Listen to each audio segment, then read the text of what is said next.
The Wild Project. Aún así, yo creo que todo lo que tenga que ver un poco con la parte más humana, más de artisteo, aunque la imite, y la imite medianamente bien, yo creo que el ser humano ahí siempre tendrá un punto espontáneo que creo que es imposible de imitar incluso por los mejores imitadores. Aunque a lo mejor en estos años, quizás de aquí 15, ya no es que nos imite, es que tenemos una inteligencia artificial que realmente empieza a ser como nosotros. Entonces ahí ya es otro tema. Pero claro, si no deja de ser un imitador, que le das datos nuestros para que los calcule y los acabe sacando en forma de imitación, porque lo que está haciendo, por lo que dices, es imitar. Imitarnos muy bien, pero imitarnos. Ahí la imitación nunca superará la original. Y eso pasa en las imitaciones reales y estoy seguro que pasará en las imitaciones informáticas. Siempre tenemos... ¿no? El ser humano tiene un punto caótico, un punto anárquico, un punto... incluso a veces de mal funcionamiento cerebral que provoca que algo divertido surja. Que eso yo creo que con la formalidad de la inteligencia artificial, al menos a día de hoy, lo veo difícil, lo veo complicado. La forma de funcionar de las redes neuronales, de partida, cuando no están entrenadas, son completamente aleatorias. Y casi te lo puedes imaginar como cuando haces alfarería, ¿no? La típica visión de Ghost, que le va dando forma poco a poco. Pues es esto, parte de un sistema que es completamente aleatorio y lo vas poco a poco condicionando y dándole forma hasta llegar a esa inteligencia que te resuelve el problema que tú quieres. Con lo cual yo creo que no se pierde esa componente aleatoria que tú dices, que en parte ese mal funcionamiento nos puede dar esa espontaneidad. La inteligencia artificial puede ser espontánea, puede ser creativa. Y además puedes controlar ese parámetro de creatividad. Se llama temperatura. O sea, estamos como formalizando muchos de los procesos que nosotros como humanos tenemos. Y casi cuando me dices que está este principio de humanidad, que eso siempre lo oigo. O sea, mucha gente me lo dice. Hay una componente, como cuando se habla de generación de música. Yo creo que eso es una cuestión más de fe, de querer aferrarnos a nuestra humanidad más que algo formal. Es decir, si yo te preguntara, pero ¿y en qué te basas? ¿Qué es esa humanidad que me describe? Es como una cuestión de fe, ¿no? De decir, no, es que no puede ser posible que una máquina me componga como Chopin y no lo puedo diferenciar. Pues porque creo que aún... y no soy experto en inteligencia artificial, pero sí que entiendo más bien el cerebro. El cerebro humano aún lo conocemos tan poco, tan poquito, hay tanta parte... Y no voy a decir lo típico del 90%, no, se usa el 100% del cerebro, eso son charladurías, pero sí que a nivel de cómo funciona no tenemos ni puta idea, por eso no se curan esquizofrenias, ni bipolaridad, ni depresión, no se puede curar. Se puede mitigar, pero no se puede curar porque no sabemos dónde está el fallo.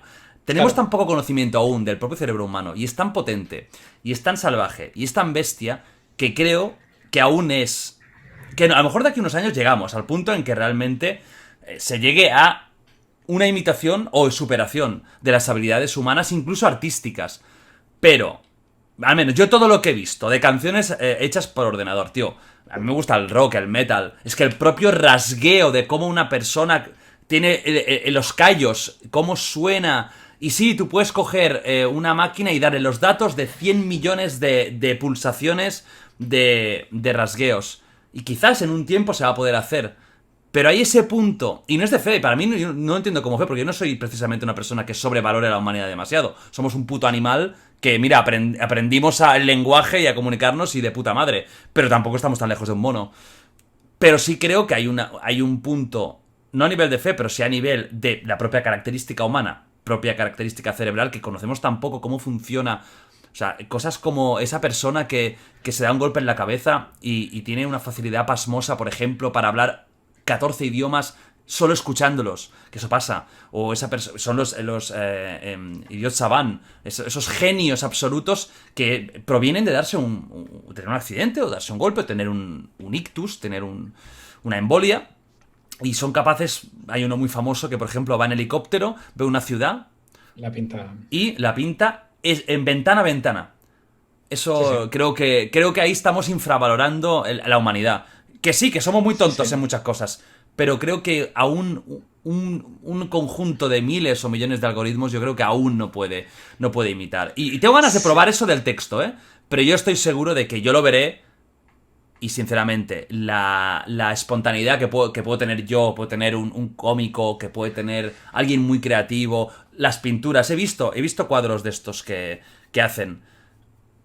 Pero es una pura imitación, es coger muchos elementos e imitarlos. ¿Cuántos estudiantes de pintura hay que pueden imitar a un Velázquez? Muchísimos. La técnica la tienen,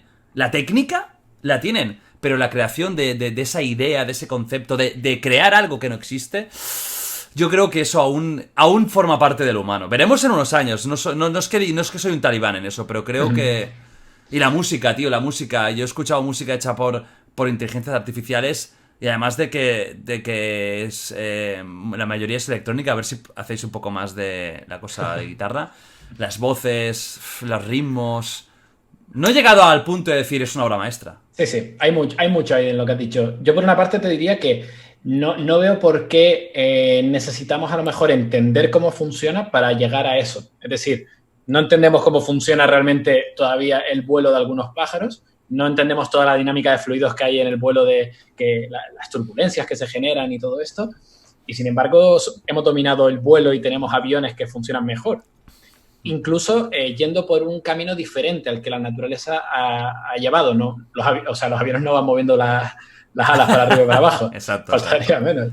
Entonces, con la inteligencia podría haber ocurrido lo mismo, ¿vale? O sea, a lo mejor llegamos a un punto donde tenemos una forma de crear inteligencia que es diferente a la humana, que no la podemos ni siquiera equiparar porque van por caminos diferentes, pero a lo mejor es superior.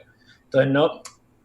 Es curioso porque antes veíamos muy claro que la conciencia es algo que a la larga acabaremos replicando, pero quizás la parte más artística como que la solemos negar, que parecería que es un poco más la antesala de eso. Pero es interesante. Con la parte de la música que comentas, es cierto que todavía se escuchan a día de hoy obras y se... mal. Y es lo que has dicho, es casi todo electrónica porque la forma de generarla normalmente suele ser generar más bien la partitura y luego interpretarla con MIDI. Con lo cual suena como cualquier música MIDI que escuches, que es la melodía y ya está. Pero ahora, por ejemplo, se están utilizando modelos de estos generativos para directamente generar la onda de audio, ¿vale? Con lo cual ya directamente generas el propio archivo de música. Wow. Y esta misma empresa, OpenAI, está aprovechando el modelo este GPT-2 y GPT-3 para crear otras arquitecturas que se encargan de generar música. Hay una que se llama MuseNet, que te genera la partitura y te hace el archivo de MIDI, con lo cual tú escuchas cómo toca el piano y suena bien y tal. Pero hace nada sacaron una que se llama Jukebox, caja de música, ¿no? Creo que es en inglés. Y ese sistema es el que te genera la onda y tú le pasas solamente la letra y te genera tanto los instrumentos, el estilo que tú le pidas y la voz del cantante. Todavía falla, se escucha un poco metálico, se escucha un poco raro, pero se va aproximando, ¿eh? Yeah. Y te hace rock, te hace clásica, te hace lo que tú quieras. Bueno, dale 10, 15 años a ver qué pasa. A lo mejor tenemos esta conversación en 15 años y tengo que decir, mira, incluso a nivel artístico ya nos han imitado. Pero bueno, a lo mejor soy un romántico, pero sigo pensando que el ser humano y el animal, los puros animales, lo que decías tú, no entendemos por qué hay migraciones.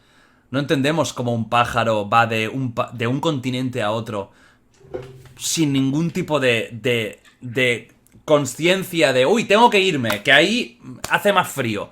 No entendemos. Pero tienen un chip ahí, tienen algo que les dice, tienes que pirarte miles de kilómetros. Aún hay mucha cosa que creo que la naturaleza está por encima y muy por encima de las máquinas, pero muchas otras cosas sí que las máquinas ya están. O sea, todo lo que son cálculos y eso, gracias a Dios que tenemos ordenadores, porque es que no podríamos hacer absolutamente nada. Lo artístico, veremos en unos años.